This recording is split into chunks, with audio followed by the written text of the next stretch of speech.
Perhelatan MotoGP yang akan digelar pada 27 hingga 29 September 2024 di sirkuit Mandalika, Kabupaten Lombok Tengah, Nusa Tenggara Barat berdampak pada pemesanan kamar homestay. Sampai saat ini baru mencapai 10,5%.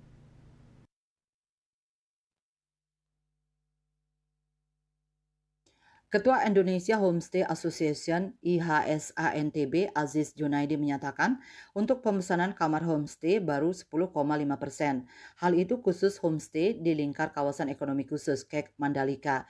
Yang mengatakan bila merujuk data tahun 2023 dari 400 kamar homestay yang ada di lingkar KEK Mandalika, tidak semua kamar terisi oleh penonton MotoGP.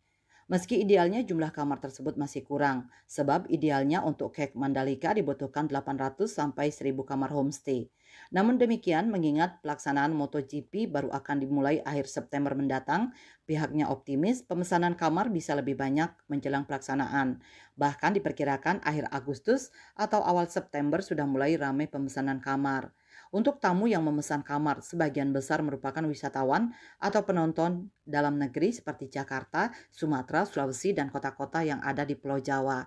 Sedangkan untuk tarif per kamar, Aziz menyebutkan sama seperti harga saat MotoGP 2023. Artinya harga tersebut disesuaikan dengan peraturan Gubernur Pergub NTB nomor 9 tahun 2022 tentang penyelenggaraan usaha jasa akomodasi berdasarkan tarif batas atas pada saat MotoGP Mandalika.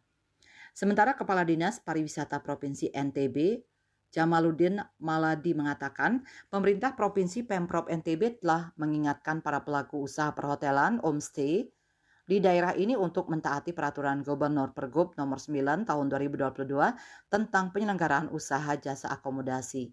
Yang mengatakan dalam Pergub tersebut diatur terkait zona untuk harga hotel, homestay maupun transportasi. KMB Bali Pos.